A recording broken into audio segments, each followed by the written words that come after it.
I think I'm with you now. Let's try some things again here.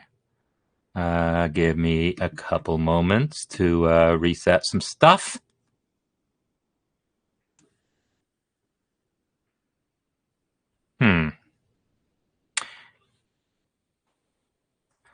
Yeah?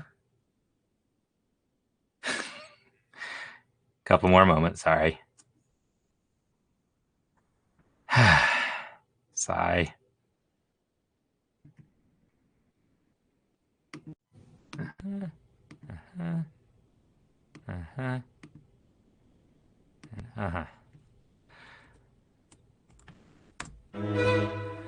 right.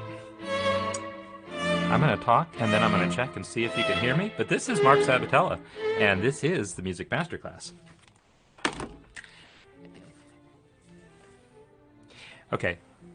And you don't have the screen share working, but I'll get that happening in a moment.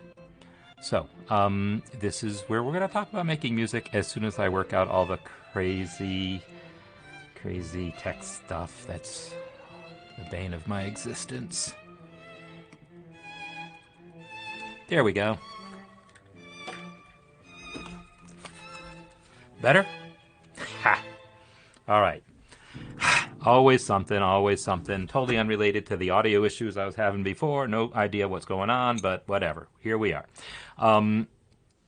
Welcome, everyone. Thanks for being here. Thanks for hanging with me. And let me close this version of the chat because it's not working and reopen a version that hopefully will work. So come over here. There we go. All right. So I think we're good now. Yes. So yeah, let's talk about music. So let me revisit the discussion I started yesterday, and I've heard some comments coming up when I posted the announcement in the community, but I want to maybe expand on the discussion a little bit. So what I'm wanting to do is I'm wanting to take the courses that I offer, the basic music theory course, the harmony and chord progressions course, and the practical counterpoint course, and I want to be able to kind of convert these into kind of cohort-based things where we all go through it together, and maybe make that kind of an annual thing, like say every spring I do one course and every summer I do a different one. I don't know. I'm just making stuff up here, but so that people can all go through the course together, do exercises together, and kind of make it a community activity. And this music masterclass will largely be focused on the work being done for those courses. That's one of the reasons I have in mind to do this.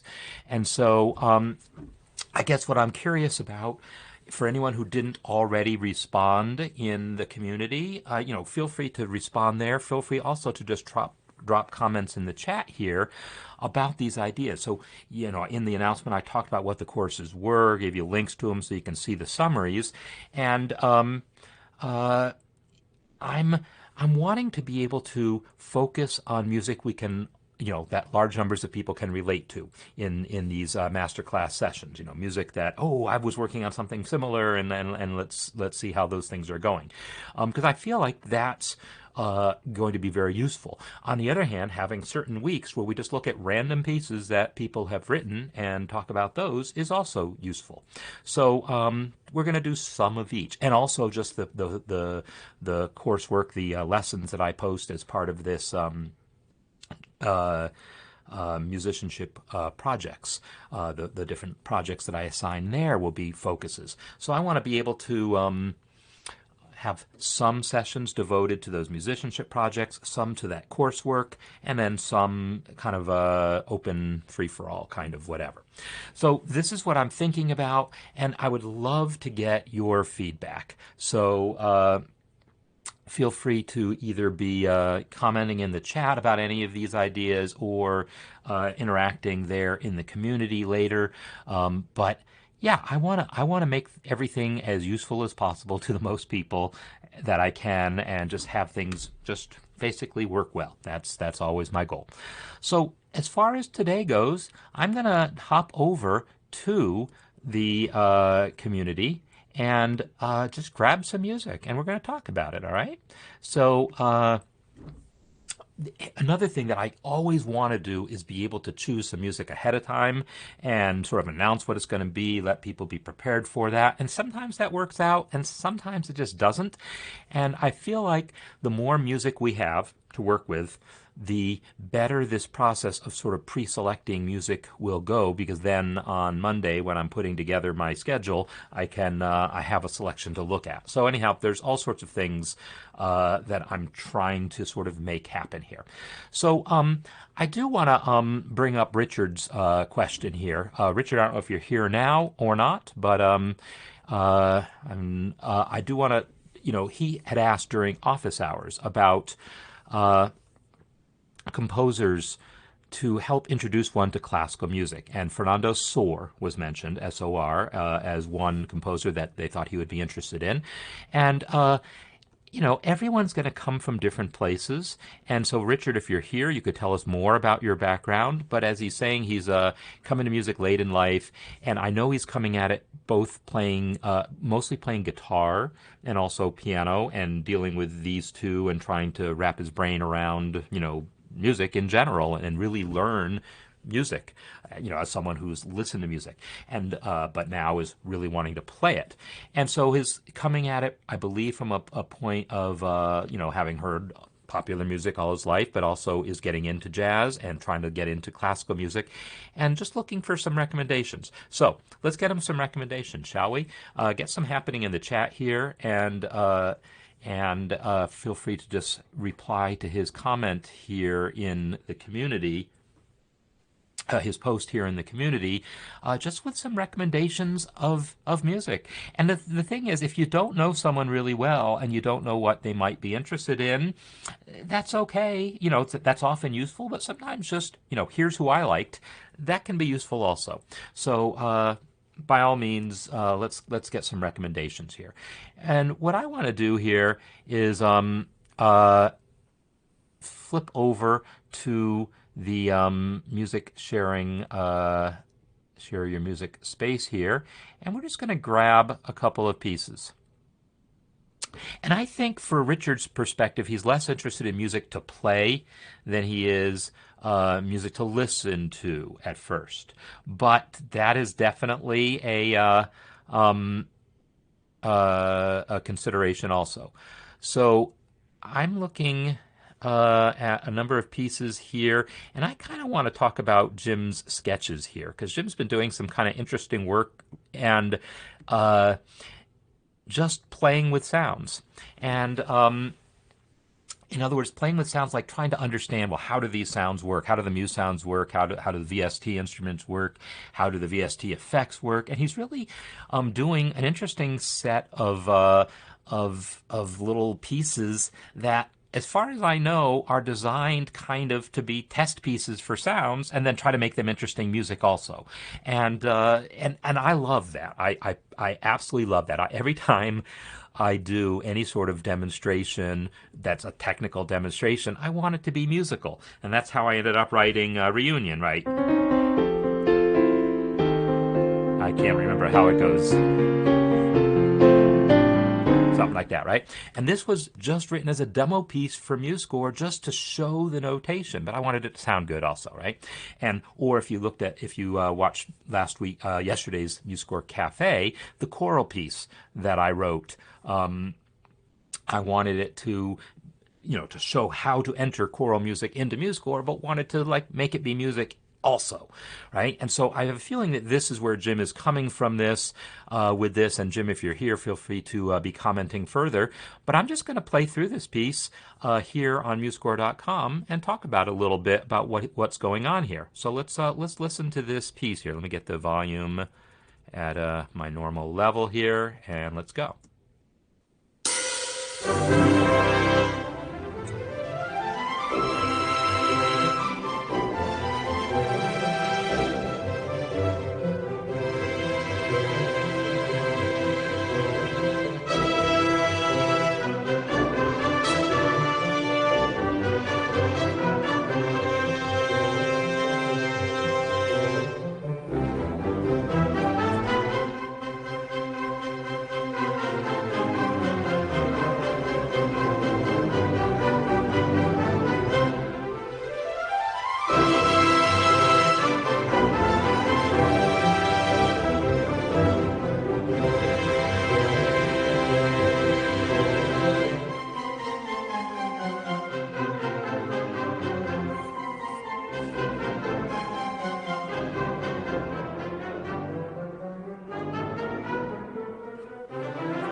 Yeah, Jim. So this piece is kind of a follow-up. It says sketch number 26, so, a follow-up to 25 previous sketches. But in particular, it's a follow-up to a particular sketch that he posted earlier. And I want to take a brief look at that one also for comparison purposes here. Because the previous version of it talked about, let me see if I can, which one is it? It's not Reverie. It was, yes. Well, here's study 24. So I guess maybe this is as good a one as there is. So let's go to that one. And the thing is, this version of it, the previous version here, I had commented on a little bit, and he had made some comments here. And I'm just going to play this one. This is the earlier version. And let's talk about, what changes that were made and maybe why they were made. So here's an earlier version of, I don't know, a similar piece.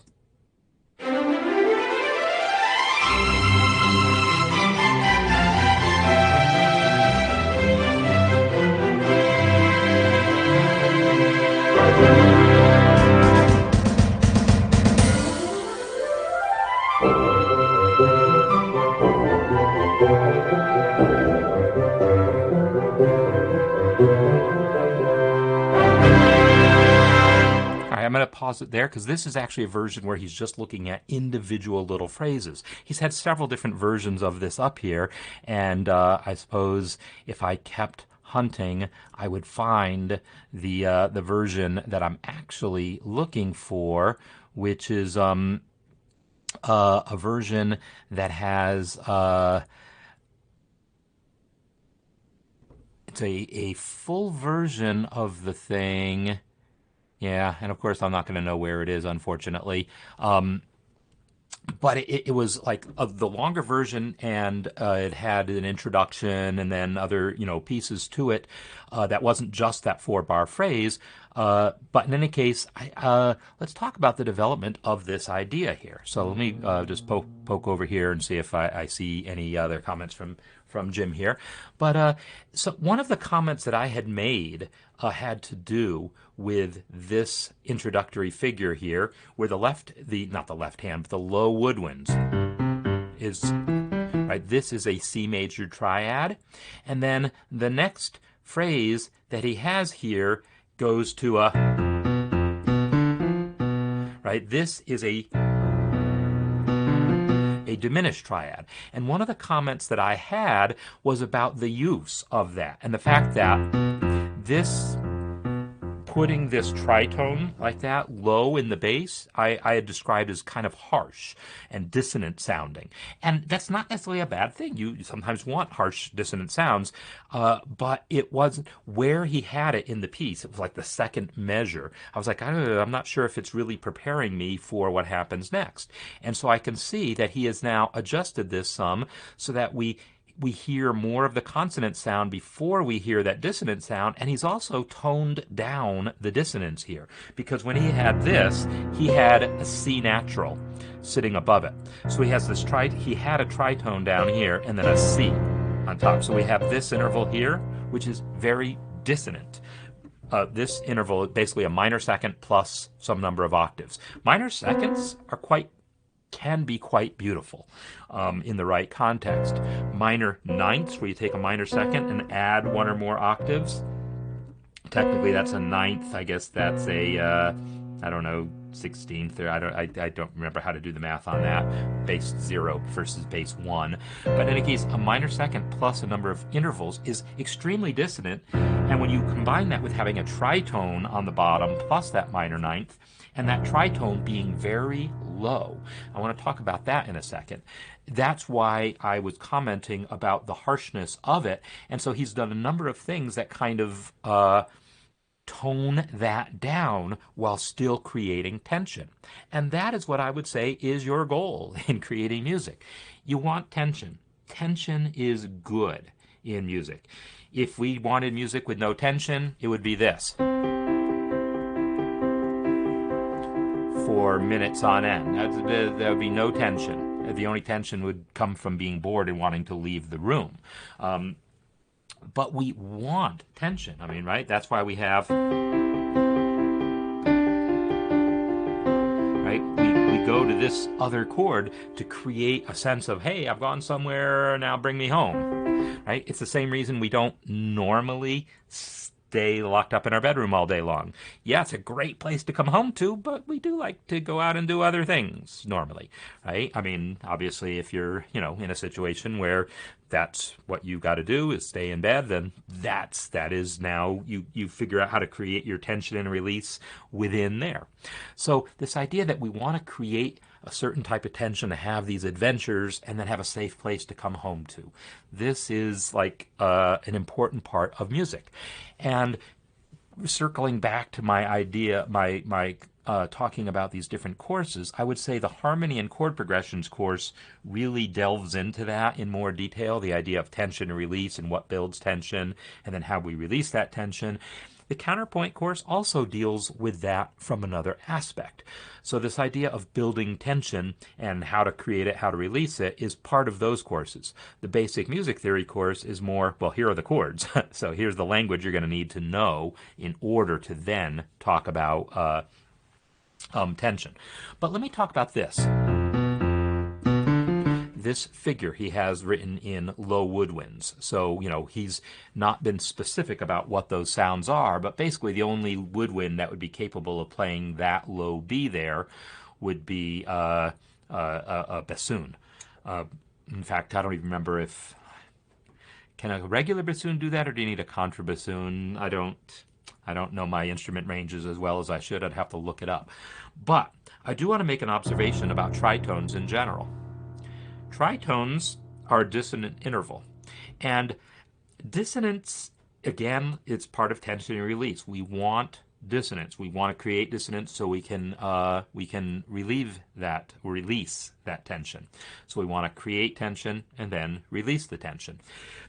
If you use dissonance to create tension, it's not the only way of creating tension. If I just go from a 1 chord to a 5 chord and then come back to the 1 chord, there was no dissonance in there, but there is a tension that comes from the 5 chord. If we've been sitting on a 1 chord for a while, going to the 5 chord creates some tension, and then we come back. We create more tension by making that 5 chord a 7th chord, which has dissonance in it. So using dissonance to create tension is certainly part of it, but tension isn't synonymous with dissonance. I guess that's a point I would make. So now I want to focus specifically on dissonance. This interval, a tritone, is a dissonant interval. It's dissonant no matter where you put it. But there is a sonic kind of acoustic phenomenon that has to do with the overtone series. And so I'm not a physicist, and I'm only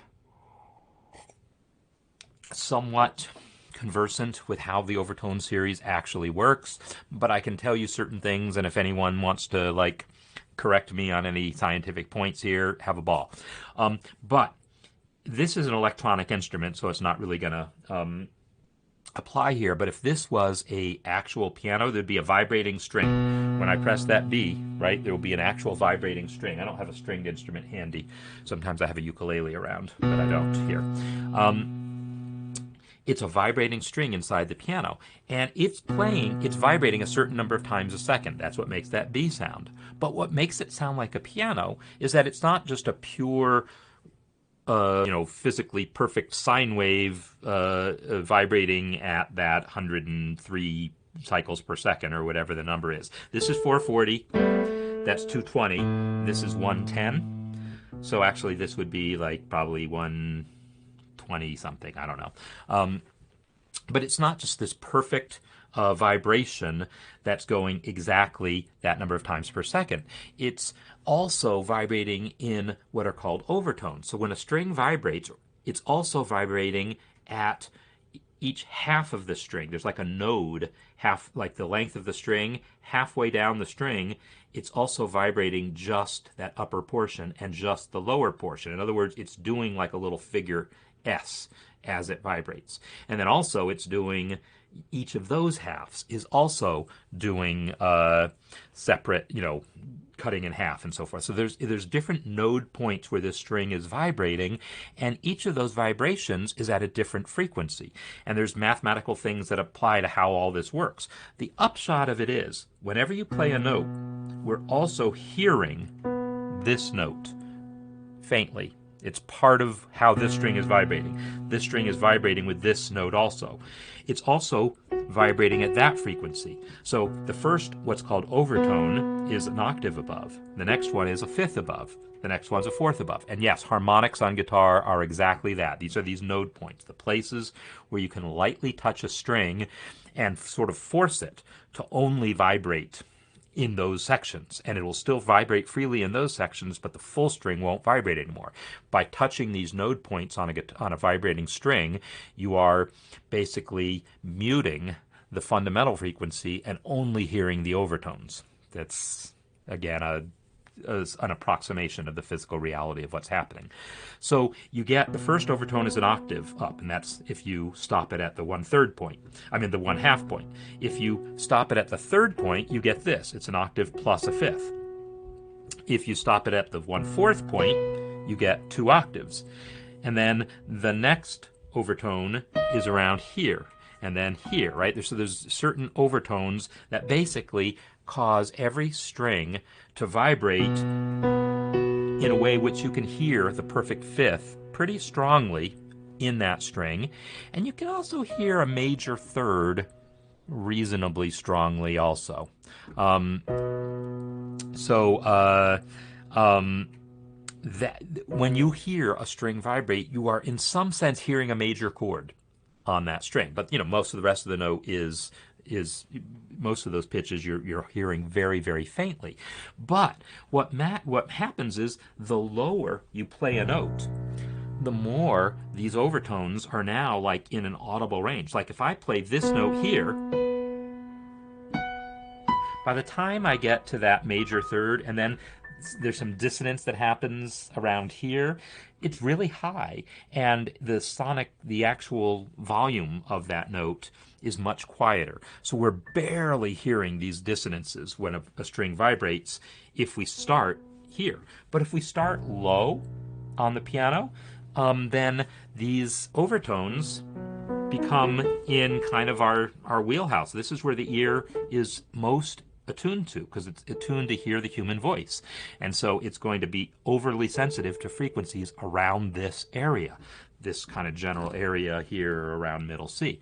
So the ear is very good at picking out those frequencies. So as a result, when you play low notes, these upper harmonics are more prominent. So again, I'm talking physics here. Let's talk back to talking music. What this means is intervals like octaves are pretty safe to play as low as you want.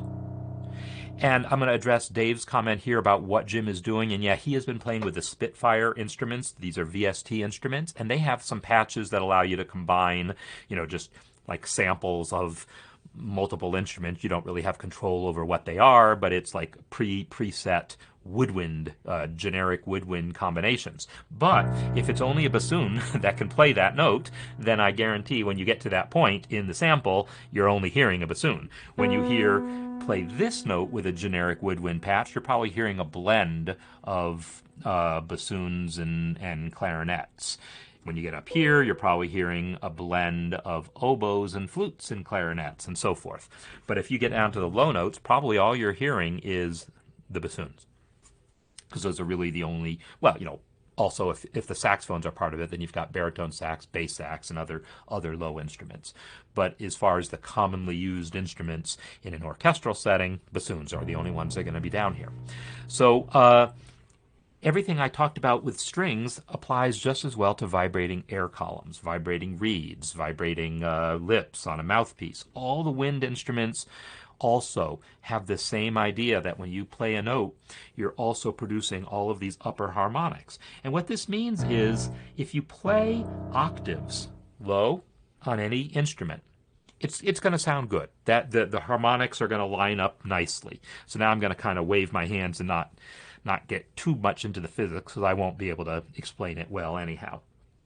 You can also, to some extent, play fifths, perfect fifths, low, and have those sound good, because their harmonics are going to line up. Remember that fifth is one of the early harmonics that we hear. After this B, we're going to hear this B and then this F sharp. So this F sharp is kind of compatible with that F sharp. So when we play a perfect fifth down low, it also sounds good. But after that, it gets dicier. Those are really, because those are the two intervals that appear first in the overtone series, those are the safest intervals to play low. And that's why you can do things like what he has in this first measure and be totally fine with that. You can have perfect fifths and octaves. So that's interesting to know about timpani, and that probably explains why their pitch is so hard to make out sometimes. But yeah, I'll have to look into that. I'm not familiar with that. If you want to post me a link, I'll be happy to kind of look at that sometime. So when you put in a perfect fifth and then an octave, you can do that as low. I mean, down here it's muddy. There's just no getting around it. But you can do things like this low and get away with it. You can do this, perfect fifths and octaves, low, and get away with it. As soon as you make it a dissonant interval like that, you are compounding that dissonance pretty heavily. So the difference between this and this is very extreme. Now, if I just play them out of context like that, you're not going to say, well, that's not a big difference at all, or maybe you hear a difference or you don't. But once you build your music around it and add all your other sounds, I'm going to tell you there's a huge difference between playing a perfect fifth down low and playing a tritone down low, and frankly any other interval. Even major thirds typically sound pretty muddy when you play them low. So one of the things you learn about in orchestration is how low you can play different sounds in different ranges, in different instruments. And because every instrument's going to have different characteristics in terms of its own overtone profiles and so forth. But I want to simplify this for you. I'm going to make you a rule that if you follow this rule, you'll do pretty well. The rule is this. This C right here, an octave below middle C, don't put any two pitches below that other than octaves or fifths. That's my rule. It's not a hard and fast, like don't do it or you'll be shot. It's not that. Or don't do it, it'll sound terrible. It's any number of situations where you can do that and it might sound good if you're after this particularly heavy, harsh sound. Like the very first chord of Beethoven's Sonata Pathétique is this dark minor chord. And he's got an entire minor triad sitting down here below that C. And Beethoven knew what he was doing when he did that. He's going for that effect. So when you're going for the effect that you're going to achieve that way, great, have a ball. But in general, somewhere around this C here, and it differs by instrument to instrument, but somewhere around an octave below middle C, you don't want to hear anything but the root or perfect fifth.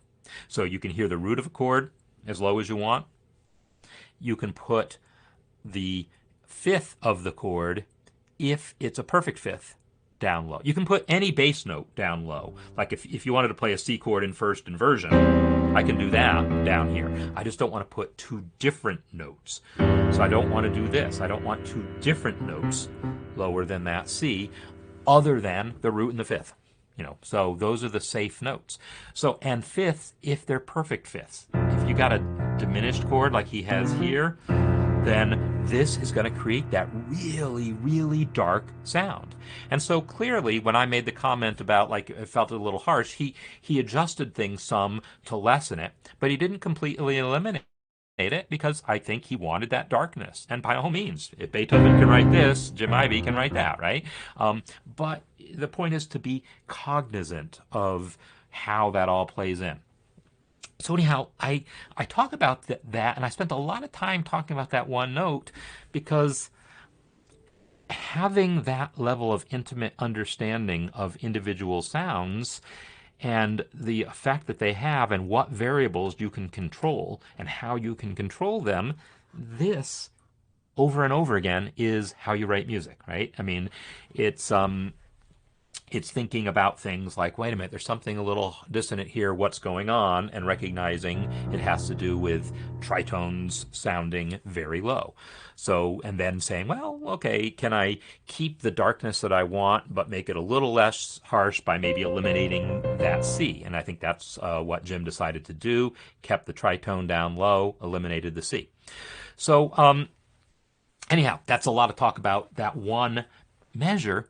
But again, it really illustrates a vital point to understand. There's a pyramid that we often talk about in orchestration or in sound in general, where wider intervals go at the bottom of the pyramid, smaller intervals at the top of the pyramid. You can get away with wider intervals, in particular octaves and fifths. Like wider intervals does not include ninths and doesn't include sevenths. So pyramid is sort of an odd way of looking at it, but conceptually it kind of makes sense. There's certain spacious intervals, fifths and octaves, that make sense at the bottom of a chord. Towards the top of the chord is where you want the smaller things. So a typical orchestration of a major chord would have octaves and then fifths and then, things like this. So if you're writing for an orchestra and you want to take a C major chord, let all the low notes have the roots. Don't introduce that fifth until you get to kind of the tenor range. And then don't introduce the thirds and so forth until you're more into the kind of alto range and soprano range. I mean, you can put the third here, down in the tenor range also, but these are the things you think about. How low can I get that third and not have it sound muddy? Because it will sound muddier the lower you put that third. And somewhere around that low C area is about as low as you want to think about doing it. Yeah, that's interesting comments there, Dave, about the math on the stretched membranes and how that changes the physics of it. Yeah, that is interesting to me, and I definitely want to follow up on that. So, as an orchestration concept, having that awareness of roots and fifths down low, and then you can compress your intervals as you go higher, that's a good thing to know about, right?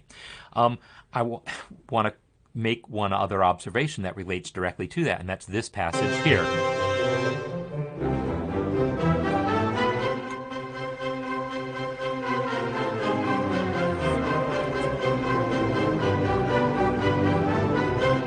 So that passage there was one in his original version. He was like, yeah, I kind of like that passage and I want to develop it further. So this is the version where he develops it further, because he has not just that descending scale. I'm talking about this. Or whatever the passage is. I'm assuming it's basically a chromatic scale coming down. B, B flat, A flat, G flat, F, and then down in the next measure to E, E flat, D, D flat. Yeah, it's just going down a chromatic scale while the top note stays constant. That type of figure, I mean, he's doing this as a specific device, and it's kind of a melodic device that then he develops here, right? Because then he gets into this whole trade-off.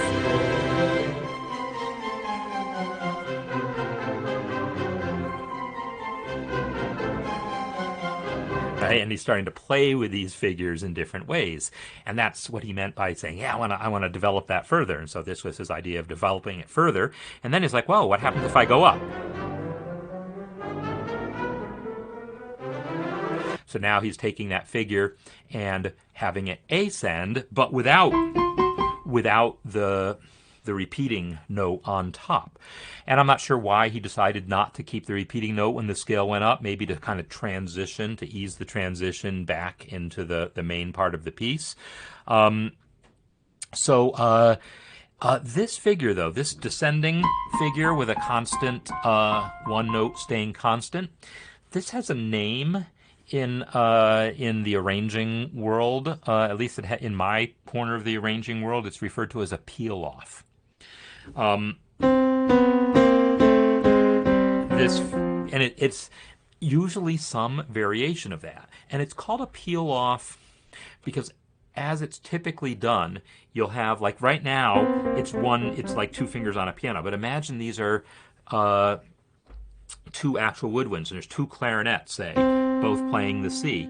and then one of them holds on to the C while the other one starts descending. And it either starts descending, or maybe you have three clarinets, and then one of them comes down here, and then the third one comes down there, right? So there's different ways of kind of orchestrating this idea of taking a single note and peeling off these other notes against it. And typically, if you use that figure, it is done chromatically. This figure, if you took this and then added notes to make a triad, that could be called a peel off too, but usually when people use that term, they are talking about this type of chromatic figure. And it's a very useful technique. You'll find it pretty often in music of, say, the last century or so. If I had a link to it, I would post it, but I'm just going to describe this to you. There's this great meme that was floating around recently. You hear me talk about Eric Whitacre some, a really famous modern choral composer. And, the funny thing with Eric Whitacre is, he's very attuned to sort of classic ways of writing, like classic, meaning even like Renaissance type harmonies and so forth. But he's also very attuned to modern types of sounds, by which I mean sounds that might come from more of a sort of a jazzy kind of a harmony thing. So it's this sort of interesting juxtaposition of sounds that Eric Whitacre uses. Triads, yeah, there's like a very clear sense of tonality in some of his music, very consonant sounds, but he loves that kind of sound. In particular with voices, how human voices sound singing seconds like that. So anyhow, there's this meme floating around. You know that one of Drake where he's like going like that, but then going, looking like, no, I don't want any of that. And yeah, that one I like.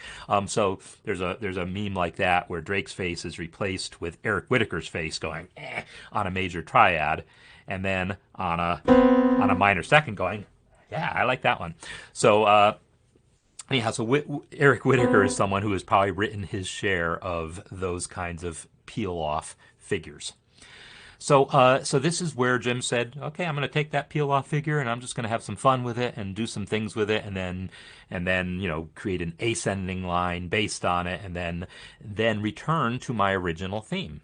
So the return to the original theme, let's talk about that a little bit. Even though this is just a sketch, just exploring ideas, this is part of what I mean about, wanting to make some music out of it. There's a lot of ways of structuring music, and sometimes we talk about telling a story. This is something like jazz improvisers are often told. Make your solo, it's like telling a story. Yeah, there's something to that. There's something to the arc of a story. However, there's a sense in music that's very different from how most stories are told. And that is, music relies on repetition in a way that stories typically don't. I'm not saying that a story can't have repetition in it anywhere, and sometimes that's an interesting little plot device. But the idea that you're going to have a theme stated explicitly at the beginning of a piece, and then have some other stuff, and then return to that theme exactly, like note for note, identical sometimes, that's like ubiquitous in music. I mean, classical music, jazz, pop, whatever. The idea that you're going to hear a theme at one point early on in a piece and then get to hear that same theme again later, right? I mean, how many times do we actually hear oops, sorry about that. We get to hear that. We hear that a million times throughout, not a million times, but a whole bunch of times throughout that symphony. Any piece of classical music almost always takes a theme and then gives you that theme again. And in many styles, it really is, like Jim has here, a literal return to the original. Like if you look at the first few measures of the piece here, he has this little introductory chord, and then the scale, and then the melody. Right? So the opening chord, and then the ascending scale, and then the melody. Well, when he returns to that passage after this whole peel-off business, Is that the same place where I just was? No, no, it's after all this. Da, da, da, da, da, da, da, da. After all this business here, he's got this, and then goes right into the scale. And it's not the same scale it was before, because the first scale, if you look at it, started with all the instruments just ascending, right? They are just ascending in unison, starting on C. They're all ascending in unison, at least at first. At some point, looks like A. I guess it. I guess it just splits into thirds at the very end. But it's unison all the way up. But that other place that we were just looking at, it's not that way. Notice the brass does this little curly Q business here, so that at some point, then, if you follow what's happening here, the G against the G, but then it's A against E, B against F, C against G, A against D, E against G, and then, right? So he's then goes into octave. So he's actually changed that ascending line a little bit so that it's sort of got a little bit of harmony built into it. And he's also dispensed with that opening chord, that bump, bum, bum. But from that point on, it's essentially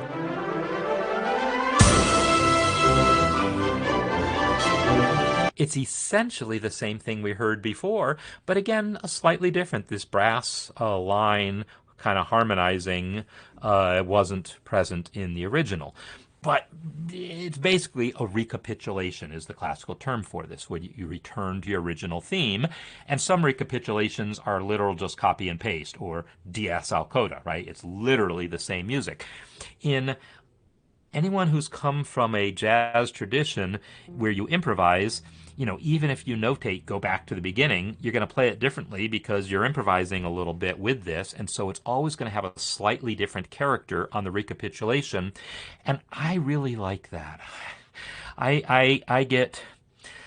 don't know, I find it a little tiresome now if I hear a recapitulation that's too identical to the original theme. And I know hundreds of years ago that was the way it was done, but as a modern composer, I'm much, much more likely to make my recapitulation have built into it some variations. But that idea that you're going to state a theme, develop it in some way, come back to that theme, pretty similarly to how you play it before, this describes like a huge amount of music.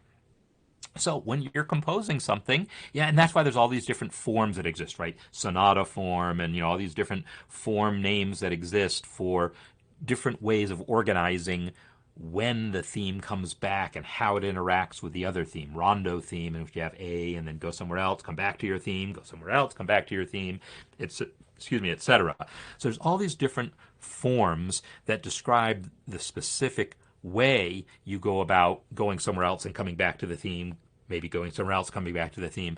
But not almost all, but a huge amount of music is going to be structured in this way, where you're taking some thematic material, doing some stuff, developing it, introducing new material, and then returning to the original.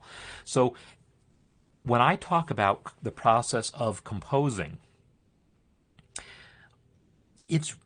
I think I'm going to go out on a limb and say that notation software has changed the way a lot of composers think about the process of creating music. Not that any one composer has had their methodology changed, but the sort of average way that most composers go about doing things, I feel like is probably different as a result of notation software. And I'm going to make another an observation here to pop culture stuff. Every movie that you've ever seen in which one of the characters is an author, somewhere in that movie, and any movie more than 50 years old, or that is portraying a period of more than 50 years ago, somewhere in that movie, somewhere in that TV show is the following scene. That author pulls out his trusty typewriter. He puts in a piece of paper and goes, and then he goes, chapter 1, and then he sits there staring blankly.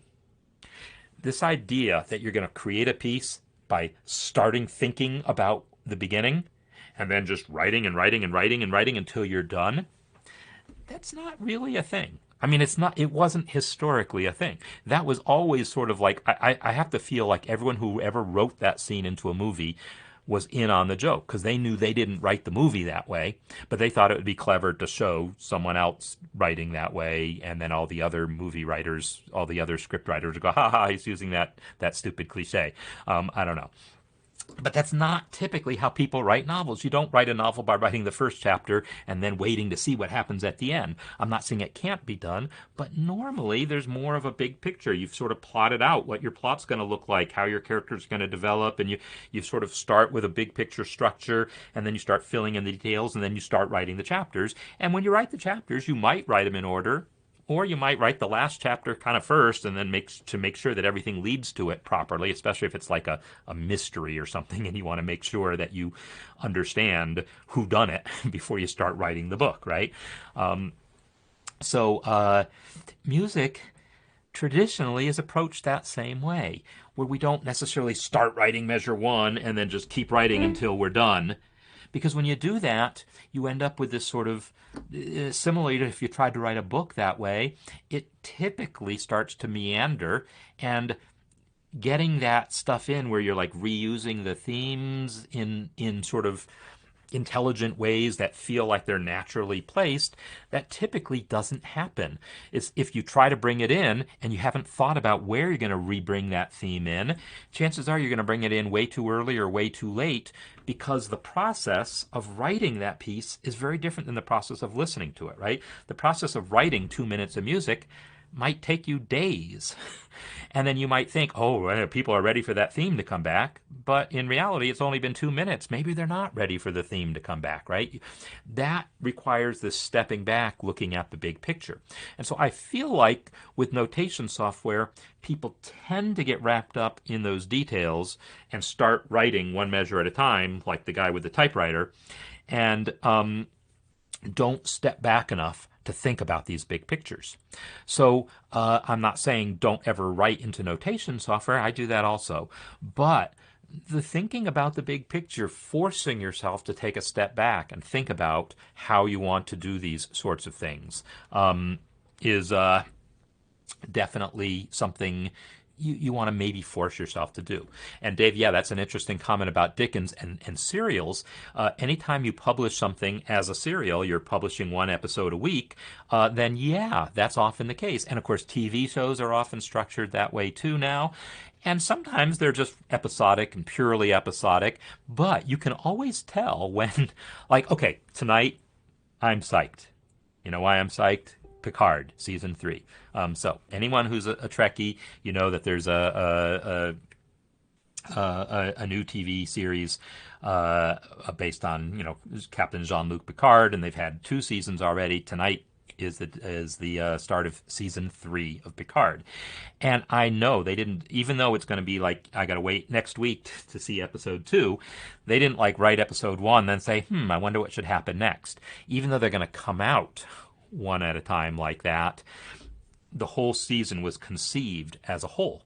That is not the way the original series was. It is not even the way Star Trek The Next Generation was when Picard was on it originally back in the 90s, or whenever that was. I think it was 90s. It was not. It was more episodic. They would just put out individual episodes, and they didn't tell a longer story. However, Deep Space Nine had a whole storyline going on that connected from episode to episode, and they had some kind of plan of where things were going, and there were certain sections of Next Generation towards the later seasons where they had not just 2-part episodes, but places where they had a whole story arc extending across, say, 7 or 8 episodes that would develop this story arc. That would happen in the later seasons of Star Trek Next Generation. And so there would be that type of thinking ahead. So even when you're dealing with things episodically like that, there's still often going to be a thinking ahead when you're trying to create one of these types of structures. So I'm not saying you have to do it that way. There's, the original Star Trek series in the first few seasons, well, not the first, but the first few seasons of Star Trek Next Generation did very well with a purely episodic approach. Typically, though, music doesn't work as well that way because you're not making people wait a week between episodes. You're making them hear them back to back. And if it doesn't make sense, it's going to fall apart. If you're looking at separate weekly episodes or monthly issues of a magazine, then, each chapter is a little bit self-contained and then it's done, and then the next one comes out a month later, a week later, and then it's self-contained, and we deal with that. But if you make people read all of those things back to back like that, it often becomes more apparent when they don't actually work that well together. You end up with what are called continuity errors, right? Where something that happens in one episode totally denies something that happened, like, episode 3, someone's mother dies, and episode 7, there's their mother again, because they weren't thinking about this stuff, right? So that kind of stuff happens all the time. So I don't know. I'm just going off on a lot of different tangents here because I didn't have a plan when I started, right? I knew I wanted to look at this piece. I knew I wanted to talk about some of the things that come up in this idea of developing a piece. And so I wanted to just explore the ideas. And that's fine. So I'm looking at things individually here and talking about what's involved in doing these. What I want you to take from this is if it feels like I'm talking about one idea for a long time, I'm developing that idea. I'm fleshing it out in my head. Now, that is what's happening in this sketch here. And that other version of the sketch where you saw Jim taking this same just 7-bar phrase here, and then, all right, now let me take that same 7-bar phrase here and do it just for woodwinds. And then let me do a version that's just for brass and see what I can do with each of these phrases. This fleshing out of things, that's not necessarily the final piece any more than I would consider this video the final piece, right? If I was putting together a course on developing a composition, it wouldn't be a rambling thing like this, stream of consciousness, but this is me developing my ideas. And then I would want to take these ideas, like Jim has his ideas here, and say, hey, now let's assemble these into a reasonable whole. And so I'm going to actually hold on to this thought. I'm going to be right back. Let me just play this version here while I get something here. So just listen to some music, and I will be right back.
And that's finally the end.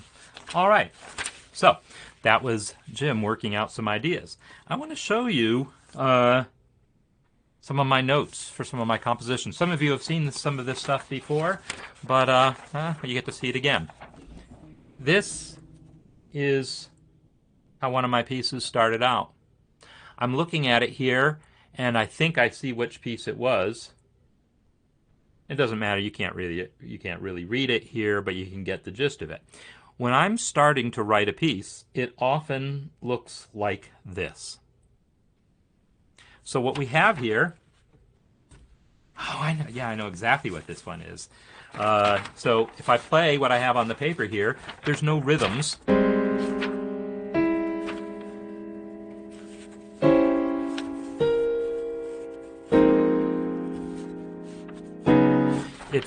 it's ideas for a piece here, and then there's more ideas over here, and there's more ideas over here, and more ideas over here, and more ideas over here, more ideas over here.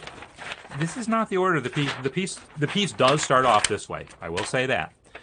But it doesn't go directly to this and then go directly here and then go directly here. It goes from here to there to here and then back to here. This was me assembling sketches and then, taking a step back to think a little bit more about how these pieces were all going to fit together and so forth. So this is actually one of my favorite pieces I've ever written. It's a piece called Mystic Reverie that I've still never done like a really good recording of, and someday I need to. But it's what's interesting about this approach here is I'm writing all sorts of different ideas, but eventually realized that these different ideas that I thought of as different unrelated ideas actually were related. So I'm going to play you one and then we'll kind of wrap this up. Here's that first idea there, the first thing I played.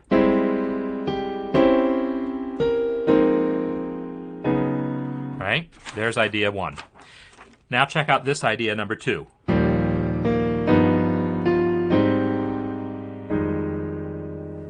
Is that not the same idea? It's an ascending arpeggio and then stepping up and then coming back down. My original idea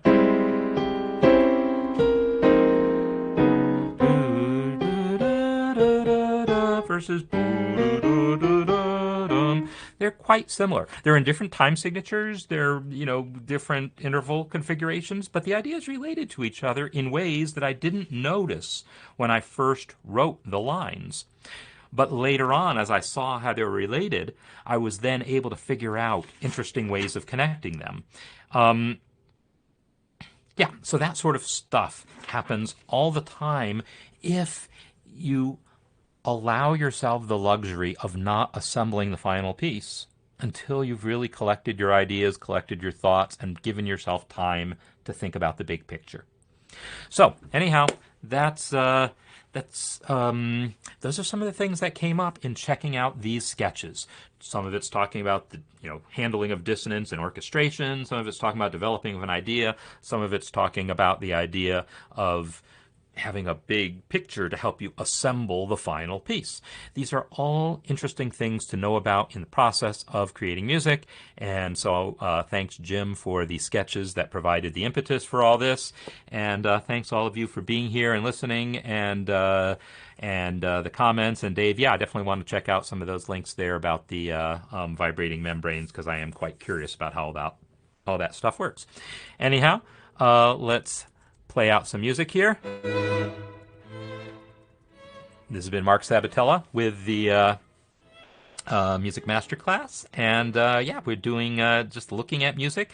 I'm going to have another lesson up for the musicianship project next week, where I'll talk about adding color tones to our thirds and sevenths when we're playing kind of jazz piano type voicings. So be on the lookout for that coming up soon, and then I'll have an exercise for you to work on, and hopefully have some some submissions from people we can look at next week also having to do with that. So I wish everyone a good week, and I will catch you all next time.